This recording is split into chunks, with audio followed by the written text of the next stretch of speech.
Hello everybody and welcome back to False 9 Footy. So according to Fabrizio Romano, RB Leipzig have just signed Johan Bakayoko from PSV for around 22 million euros.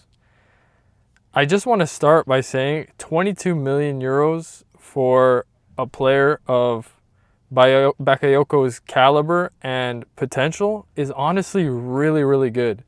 You know, you've got guys like Nicolas Gonzalez, going for 25 million euros from Fiorentina to Juventus.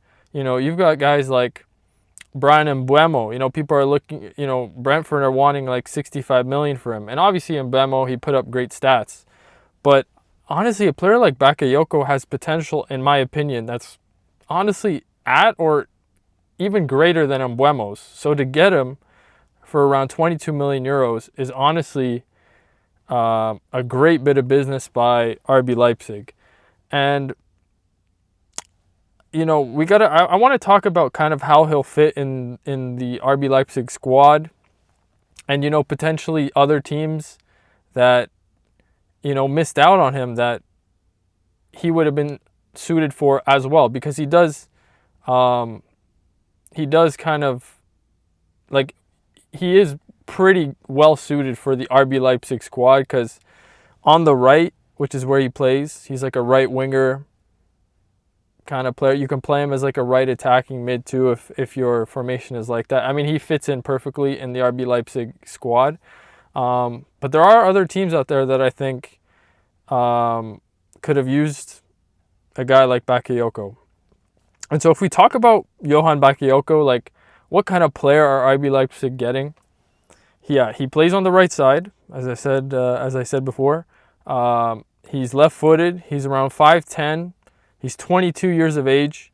He honestly reminds me of kind of like a left-footed Ademola Lookman. Like that's the kind of player you're getting, a very dynamic player, fast, creative, good dribbler. He's got an electric play style. Like it's very exciting to watch. So RB Leipzig are getting a great player. And honestly, like on my list of right wingers, he's up there. Like, if I list my top 10, you go Yamal, you go Salah, you go Yamal, you go Rafinha, you go Olise, you go Greenwood, and then honestly, you go like a guy like Akliouche. And then honestly, Bakayoko is around, like, for me, he's in my top 10 right wingers currently in football. And so, and he's only going to get better. So just a really great signing by RB Leipzig. And now you've got Bakayoko on the right, cutting in, on his left. And then you've got Antonio Nusa on the left wing. So you've got two really dynamic, fast, creative wingers, and they're going to cause a lot of havoc for defenses in the Bundesliga. And if we talk about formation, their formation is interesting. Like they kind of change it up. They've changed it up throughout the year. It's like a 4. Sometimes they just go 4-4-2. Sometimes they go 4-2-2-2. So like 2 center mids, 2 attacking mids, and then 2 strikers. But it'll be interesting to see what Leipzig do, because Sesko, it's looking like he's gonna leave. Like, it was looking like he was gonna go to Arsenal, but now, Arsenal are really looking like they're gonna sign Gyökeres, so he's heavily linked with Liverpool.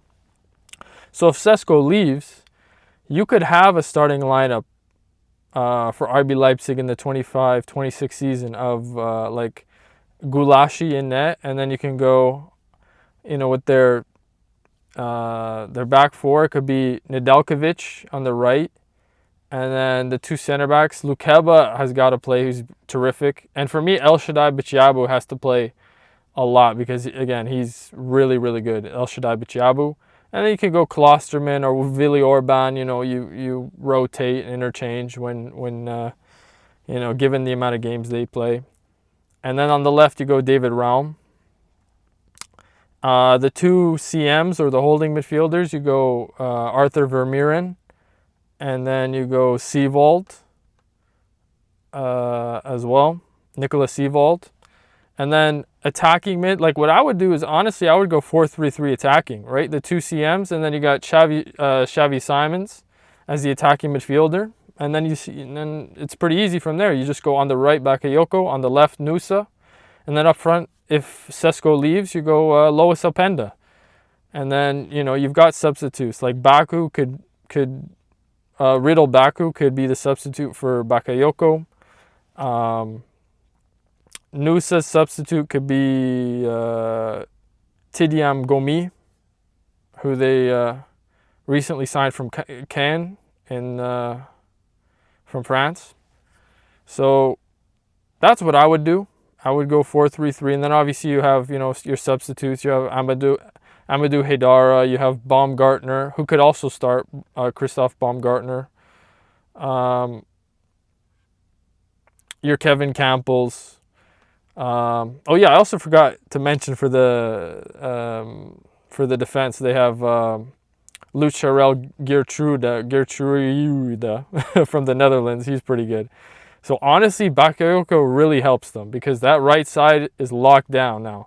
You've got Bakayoko on the right, you've got Nusa on the left, and they have the midfielders with Vermeeren and Seevold and Xavi Simons.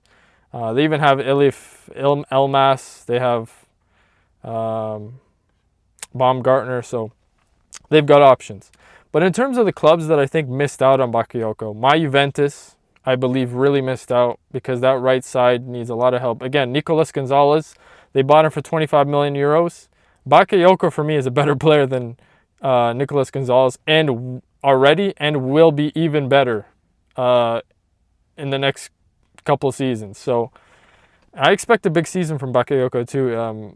He had for PSV this season in 30 matches, 9 goals, 1 assist in the Eredivisie, and the Champions League in 12 matches, 2 goals, 1 assist.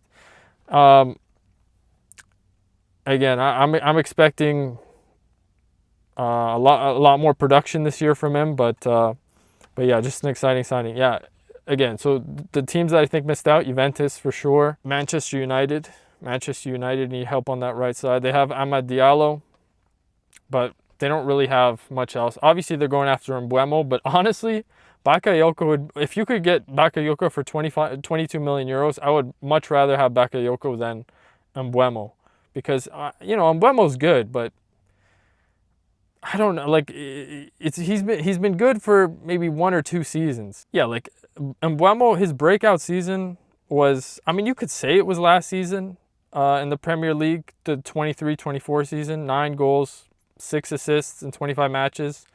But that's not incredible. And then this year really was his one really good year: 20 goals, 7 assists in 36 matches in the Prem.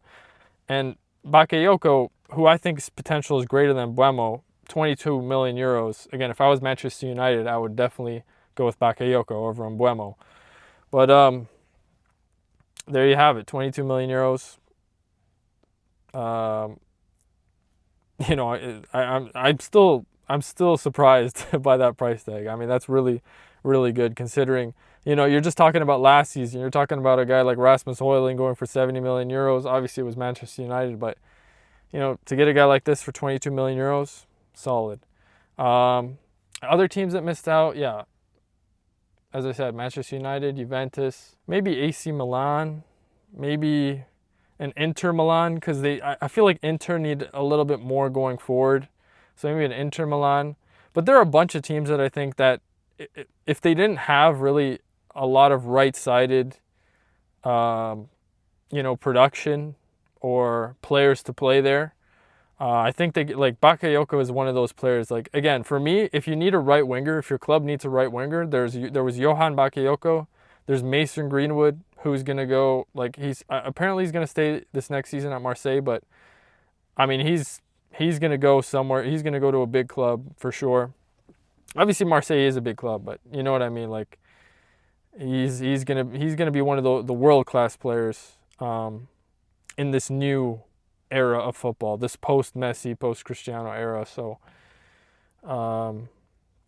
Yeah, you got Greenwood, and then there was Ryan Cherky, who obviously went to Man City, and then Akliouche. Akliouche is also very good at Monaco, so it'll be interesting to see because Akliouche I think is also going to move. So yeah, those are the players that I was really looking out and seeing which clubs are going to sign them.